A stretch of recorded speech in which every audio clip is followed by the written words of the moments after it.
Hello everyone, this is Vishal Patel here. Thank you for watching my channel. Let's discuss about today's market movement. Nifty bank Nifty close दे चुका है। साथ साथ में हम लोग डिस्कस करेंगे यूएस इंडाइसेस के बारे में भी।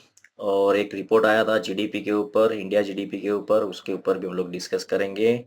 और कुछ स्टॉक्स का भी हम लोग डिस्कशन करेंगे। अर्निंग सीजन शुरू हो रहा है कल से, उसके ऊपर भी हम लोग थोड़ा बातचीत करेंगे। So let's start with the video और एनालिसिस स्टार्ट करते हैं। निफ्टी के केस में निफ्टी क्या हुआ आज के दिन में। अगर बात करें निफ्टी में, 15 मिनट्स के ऊपर चला जाता हूँ मैं।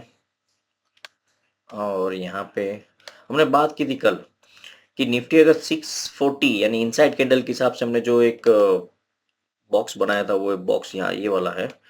जो 650 के नीचे अगर चला जाता है आज के दिन में, तो निफ्टी में काफी एक फॉल आएगा, अच्छा खासा फॉल आएगा। वो 23,500 तक कराएगा। वहां पे हमने टारगेट्स दिए थे। 23,500 रीच हुआ। 640 के नीचे एकदम शार्प मूव हुआ मार्केट और 500 तक के लेवल्स, लोअर लेवल्स बनाए, जहां पे एक सपोर्ट लिया और वहां से एक रिसेंट रिकवरी भी दिया बाजार ने। एकदम फ्लैट क्लोजिंग 688 के आसपास का क्लोजिंग दिया, जो कि 18 पॉइंट्स डाउन है for the day, which is like very smart recovery by the market. So 500 के लेवल के आसपास अच्छी रिकवरी बाजार को मिली है। और आगे क्या होगा देखते हैं। निफ्टी के केस में अगर बात करें तो निफ्टी में बता देता हूँ बॉक्स को, डेली चार्ट्स पे चलते हैं। निफ्टी 500 का सपोर्ट लिया और 688 पे क्लोजिंग दी। एक हैमर कैंडल बोल सकते हैं इसको, हैमर पैटर्न, हैमर कैंडल क्या होता है कि कल हमने बात की थी इनसाइड कैंडल के हिसाब से क्या होता है, इनसाइड कैंडल क्या होता है, उसके बेसिस पे क्या ट्रेड हो सकता है। हैमर में भी इस तरह के ट्रेड मिल सकते हैं। हैमर में क्या होगा कि 23,500 का एक से लेके 23,688 तक का एक शेडो बना दिया, लोअर शेडो। तो लोअर शेडो और छोटा सा बॉडी और एकदम ना के बराबर का अपर शेडो होता है, उसको बोलते हैं हैमर। हैमर पैटर्न के हिसाब से निफ्टी में कल एक अच्छी रिकवरी आनी चाहिए ऊपर की साइड में। 23,900 तक के लेवल्स दिखने चाहिए निफ्टी में। अगर नहीं दिखे तो definitely it's a sign of worry, क्योंकि इतना अच्छा अटेम्प्ट किया मार्केट ने आज 500 झाक के फिर वहां से बाउंस देना 200 पॉइंट का, इट्स नॉट अ जॉब। सो काफी बेरिश मार्केट, आई मीन कह सकते हैं कि एक प्रेशर मार्केट था आज के दिन में, और वहां से एक शानदार रिकवरी लाना, वो अटेम्प्ट करना, और बुल्स ने अच्छी फाइट करके फिर ऊपर क्लोजिंग देना, वो एक बहुत अच्छी बात है। बट अगर वो कल रिफ्लेक्ट नहीं होता, जैसे कि हम लोग बात करते हैं कि वो फॉल ऑफ कैंडल नहीं बनती है 23,900 तक की, तो कोई मतलब नहीं बनता। वापस मार्केट फिर नीचे अटेम्प्ट करेगा 23,500 के आसपास, और इस बार अगर अटेम्प्ट करता है तो फिर गेम ओवर, यानी फिर बाजार काफी वीक हो जाएगा। फिर 23,200 के लेवल्स, 22,800 के लेवल्स डेफिनेटली मिलेंगे। Right. Keep watching this level 23,500 on the down side. अगर वो ब्रीच होता है तो डेफिनेटली बड़ा सेल ऑफ कल के दिन में। और 23 आज का जो हाई है 2750 के ऊपर जाता है तो फिर 900 के लेवल्स आपको देखने को मिल सकते हैं ऑन द टॉप साइड। ठीक है, that is for the tomorrow in Nifty. और आज निफ्टी क्यों ऊपर आया वो भी हम लोग, आई मीन निफ्टी ऊपर आया और थोड़ा सस्टेन करके एक बाउंस दिया, वो सबसे उसका बड़ा रीजन है रिलायंस। रिलायंस ने मार्केट को होल्ड करके रखा 2% up through out the day. Not only Reliance, I would say oil sector पूरा अप था, आईटी सेक्टर पूरा अप था, और आईटी और ऑयल की वजह से निफ्टी थोड़ा होल्ड कर पाया। अदरवाइज आज ही वो 23,500 के ब्रेक लेवल्स को ब्रेक डाउन करके नीचे चला जाता था। So that is something, Reliance और ऑयल सेक्टर और इन आईटी सेक्टर ने बचा लिया बाजार को आज। चलिए बात करते हैं बैंक निफ्टी की। बैंक निफ्टी भी हमने बात की थी कि 50 कल इनसाइड कैंडल के हिसाब से 50,000 के नीचे अगर चला जाता है बैंक निफ्टी तो एक गंदा सेल ऑफ आ सकता है। वो आया।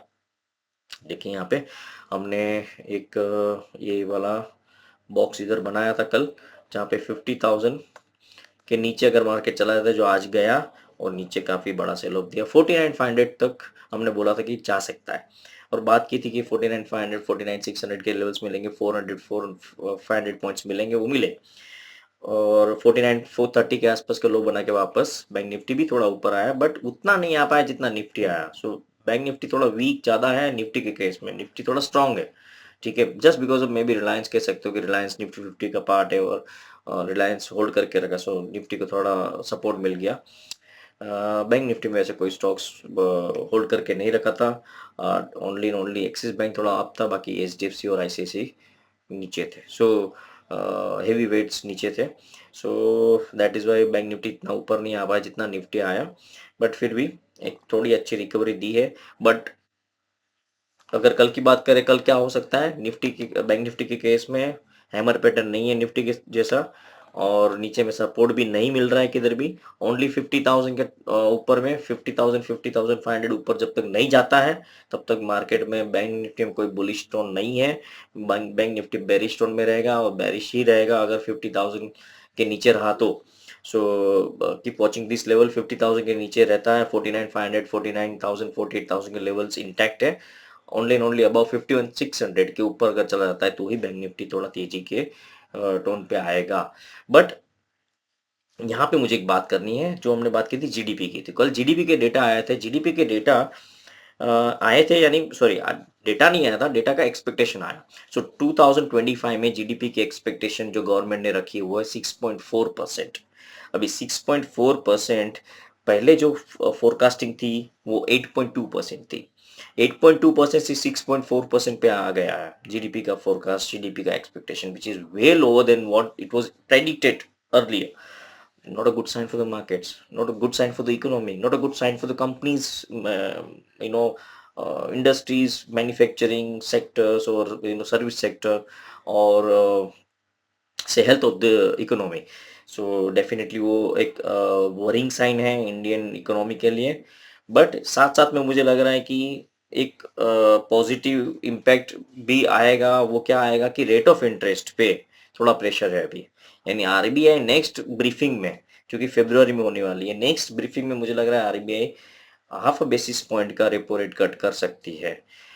जो बूस्ट मिलेगा वो एक लिक्विडिटी प्रोवाइडर होगा ऑटो सेक्टर को, बैंकिंग सेक्टर को, इंफ्रा सेक्टर को, या फिर आप रियल एस्टेट सेक्टर को भी एक बूस्ट मिलेगा, क्योंकि ये सारे सेक्टर काफ़ी हैवी अंडर प्रेशर है because of rise in the interest rates. Interest rates काफ़ी ऊपर है इंडिया के अभी, और जस्ट बिकॉज ऑफ इन्फ्लेशन के डेटा आपने कोर इन्फ्लेशन के डेटा बोल सकते हो, रिटेल इन्फ्लेशन के डेटा हाई है, इसके लिए अपना रेट ऑफ इंटरेस्ट अभी हाई रखा है। वो थोड़ा भी नीचे करेंगे तो इन्फ्लेशन के ऊपर इम्पैक्ट आ सकता है on the higher side. So but जैसे जीडीपी की फोरकास्टिंग कम हुई है तो डेफिनेटली वो इंटरेस्ट रेट्स नीचे लाना होगा आरबीआई को, बैलेंस रखना होगा गवर्नमेंट और आरबीआई को इकोनॉमी को सस्टेन करने के लिए। वो डेफिनेटली आरबीआई आगे जाके कर सकता है, जहाँ तक मुझे लग रहा है। सो वो definitely it's a boosting sign for few sectors.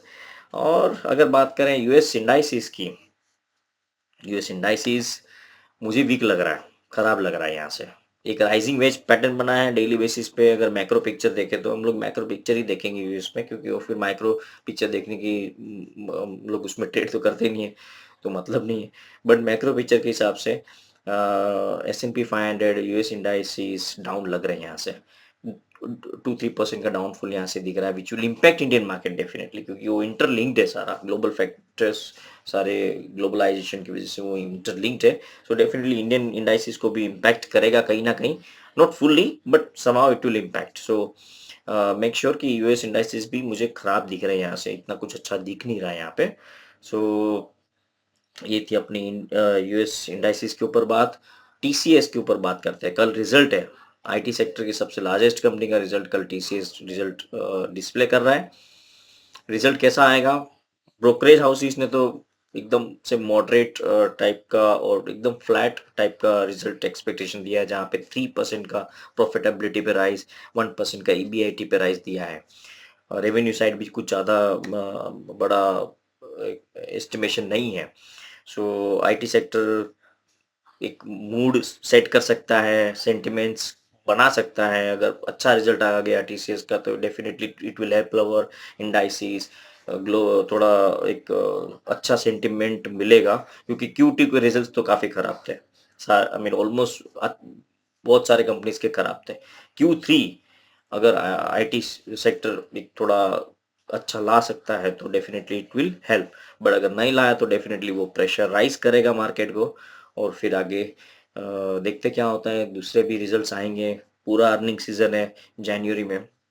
वो कैसे मार्केट को इम्पैक्ट करेगा हम लोग डिस्कस करेंगे हमारे वीडियोस में। सो ये था, साथ साथ में एक इंडिया यूएस न्यूक्लियर डील के ऊपर एक रिपोर्ट आई है यूएस से, जिसमें बताया गया है कि इंडिया के ऊपर, इंडियन एंटिटीज के ऊपर जो एक रेस्ट्रिक्शंस दिया गया था कि हम लोग न्यूक्लियर रिसर्च नहीं कर सकते थे, न्यूक्लियर एडवांसमेंट नहीं कर सकते थे, न्यूक्लियर पे कोई टेक्नोलॉजी नहीं बना सकते थे along with the US entities. वो जो रिस्ट्रिक्शन था यूएस ने जो डाला था यूएस इंडिया एंटिटीज के ऊपर, वो अपलिफ्ट कर लिया, वो लिफ्ट कर लिया है वहां से, वो रिस्ट्रिक्शन निकाल दिया है। So definitely it will boost our energy sector and power sector. So keep watching these two sectors as well. Energy and power sector going ahead, एक अच्छा बूस्ट मिल सकता है बिकॉज ऑफ दिस न्यूज़।